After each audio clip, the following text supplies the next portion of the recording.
There's about 2 inches of chicken shit in here that I got to scrape out. I don't think you can start a video saying chicken shit. No, I think you can't say shit in the first 30 seconds. Chicken shit and shit is not the same word. Anyway, I digress. Welcome back. So I got to clean up all this chicken poop. And, I get home from my regular job. I got to come and shovel all this chicken shit out. And now at first blush you would think, oh, that's a pretty shitty job. But in reality, because it's, my shit. Well, it's not my shit, it's their shit, but it's my shit. Euphemistically, I kind of don't mind it. And that being said, it also got me thinking about some of the shitty jobs that I've had throughout my life to get me to this point. So as I shovel, and the birds fight just behind you, I figured, let's talk about some of the shitty jobs that I've had and how they compare to this shitty job. My first job, worked at a Christmas tree farm for one day. One day I worked at the Christmas tree farm. I was about 14 years old. Drove my bike around to the Christmas tree farm. I'll never forget, it was pouring raining. I don't know my ass from my elbow. I don't know anything about working. I remember I sold a tree, and the guy's like, yeah, here's $20 as a tip. Could you go ahead and strap it up? And I'm like, yeah, of course I'll strap it up. I get up to the top of the SUV. It was one of them Lexuses, I think it's the LX, the big one. And it was then I realized I don't know how to tie. I don't know how to tie anything on there. But the guy had already tipped me, and I had to get it on there so him and his family could go and warm up with some hot cocoa, enjoy some Yuletide cheer. And I put something together with that rope that, it held until they got out of the parking lot at least. The Christmas tree farm never called me ever again. I never went back there. I worked one day. I probably strapped up one tree. It's at least all I can remember. And sometimes when I'm driving home, like during my daily, I think about that Christmas tree sometimes and how they probably made it just down the road and that sumbitch went flying and kids are crying and I was just blissfully ignorant. It was a shitty job. I did it once and I never went back. They never called me again. Man, it was cold and rainy though. It was terrible. Terrible, terrible, terrible. The next job I had after that, I worked in swimming pools. I was a pool dude. I was a pool dude for a long time. I graduated from vacuum your pool to fixing your pool, then to build your pool, then being the service manager. You would call me when your pool was fucked and I would dispatch guys out. And that was a cool job. Believe there were some shitty days. There were some really cool days. And all the stories that went along with being a pool guy could probably fill a book. That wasn't an overly shitty job. And because swimming pool's only swimming pool during the summer, I had to get a winter job. So I started delivering pizza. And all the things you hear about pizza dudes and pool guys, I was living every single one of those stereotypes. That wasn't a particularly shitty job. That was a good job.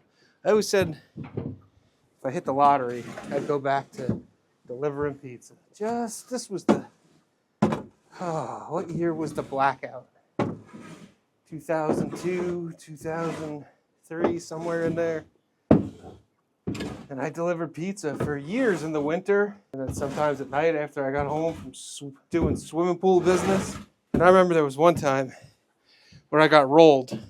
Actually, I didn't get rolled. The people opened the door, grabbed the pizza, closed the door. So naturally, I go back to the pizza shop. This was before cell phones or before cell phones were really in use.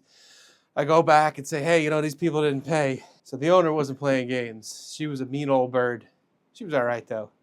And she calls the police. The police come by. They come and pick me up. By this point, my adrenaline is through the roof. What are we talking about? Cops? I don't do cops. I didn't do cops then. I still don't do cops. But of course, they sent over the biggest, jackedest, most gigantic cop you've ever seen. The guy who whey protein and trenbolone sandwiches for breakfast. And he's like, we'll go get it back. And I was like, okay, yeah, let's. But I'm so shaken with adrenaline that we pull into the driveway and I'm like, this is not the house. And he's like, what? And I'm like, no, it is. And he's like, you're a fucking idiot. And I was like, yeah, it's that one. And he goes up and with his gigantic muscles and his impending personality, he gets the money for the pizza. That's a lot of work, a lot of miles, and a lot of hours for not a lot of money. It wasn't a bad job. Not something you can hang your hat on forever.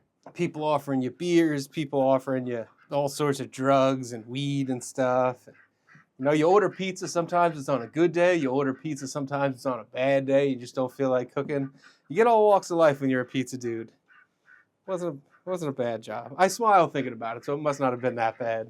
You're an idiot. Yes, I am.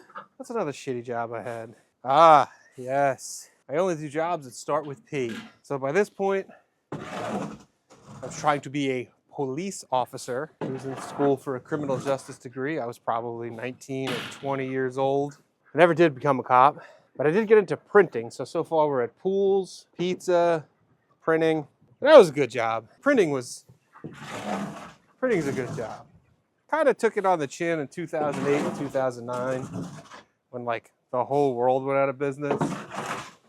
That was a cool job. It was a good trade. The mix of people you come across in the printing industry is the best part, because printers, as much as they want to pretend like they're blue collar, they're really just masculine artists. If you know anybody who's a printer, they're probably weird. Good, but weird. And the guy who I learned printing from, he was by his own admission, this is not like slander or defamation, he was a reformed crackhead, Scotty. I'll never forget him, Scotty. He was a mean bastard. The cursing, throwing guy, he was a mean son of a bitch. But he knew his stuff. He taught me well. He taught me everything I needed to know about printing, plus more. Like how to make crack. Did you know it's just a little bit of baking soda? I had no idea. But Scotty was crazy. Scotty's probably dead now. Good dude. There was an Applebee's on the corner of the printing place. Sometimes when work was slow, we'd go down to the Applebee's, dollar margaritas. There was a lot of close enoughs. Close enough. Good enough for me. It's just gonna get thrown away in the mail anyway. That wasn't a bad gig.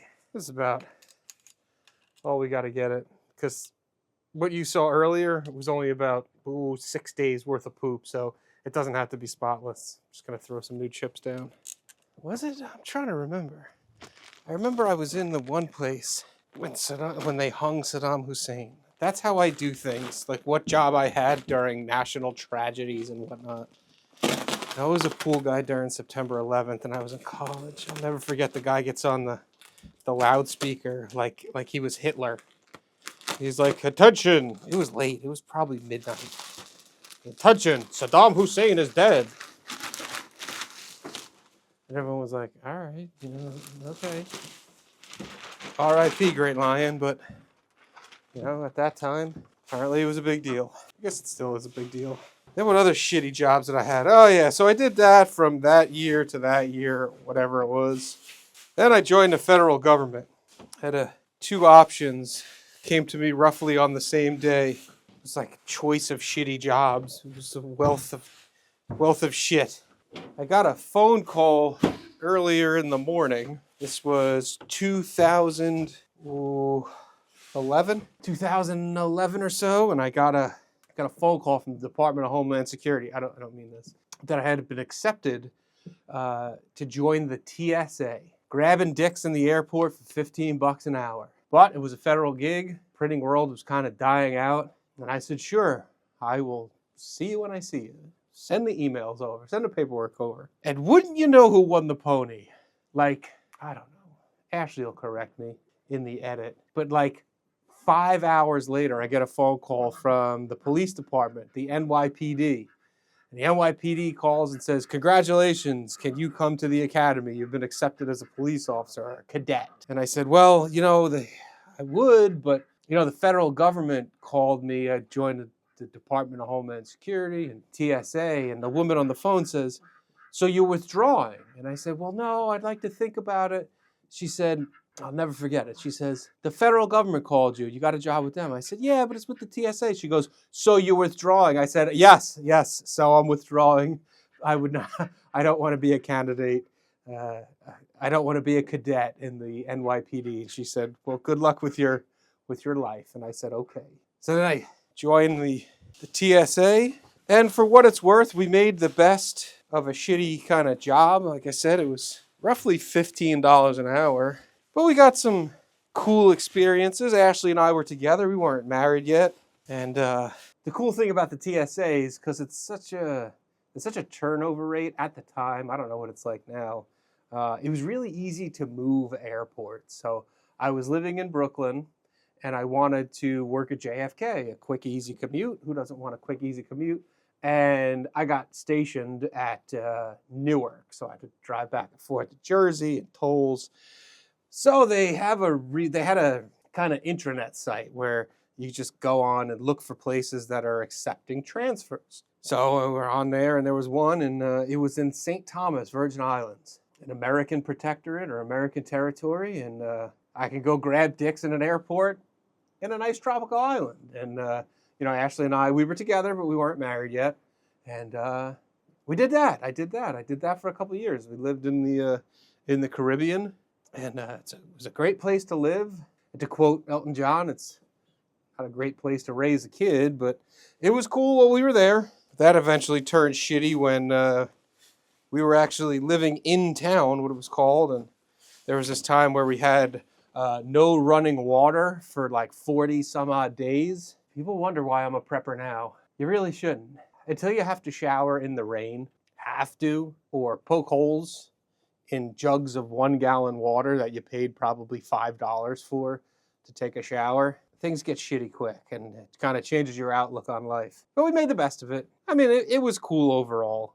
TSA was a cool gig. It's kind of a wild thing. And, I hear comedians talk about it. They might have 10 good shows in a row, and they only remember the ones that they bombed in. And between working at Newark Airport in Terminal C and working in a tourist destination in St. Thomas, I've probably met, I would say 250,000 people in my life. Probably more than that. Just hundreds of thousands of people. And you'll see 10,000 people in a day, but you only remember the one dickhead. The one guy who gives you static, the one lady who has to break your chops. I remember one time I was in Newark. That's when it was, when the earthquake happened. Whatever year that was, national tragedies. And I remember a little kid had just come through the checkpoint, and I was at the X-ray, and the earth is shaking. And they're like, "Oh, it's Saddam." And I was like, "No, he's dead." And the little kid had just come through the X-ray, and I don't know, I knew it was an earthquake. The whole building was shaking. They had this standing rule, like, once you come in, you can't come out. But the kid had only taken like 3 steps, and I said, "Go back and hang out with your mom. I don't know what's going to happen here." They wrote me up for that. Like, what was I going to do? Babysit this kid? The mother was on the outside of the X-ray. And by outside of the X-ray, I mean like where you're standing. A shitty job. After that, let's see. Joined FEMA for a little bit. A cup of coffee at FEMA. Went on a hurricane recovery. That was pretty cool. I always said, short of having kids, that was like the best thing I ever did. Feeding the hungry, clothing the naked. It was awesome. That was really good. It's a shame to hear what's going on with the FEMA people now. Hopefully, if they have to, they gotta transfer over to like their state disaster agency. But that was a cool job. It's very bureaucratic. A lot of bureaucracy in FEMA. It's amazing anything ever got done. Well, there you go. Maybe Trump's right. I don't know. Which leads me to my current position, which isn't important. It does follow one of the P's. I only do jobs that start with P. And all things being equal, and of all the shitty jobs, literally and figuratively, I don't mind this one the least. There's nothing wrong with getting your hands dirty. I don't mind doing a shitty business to make something else's life better.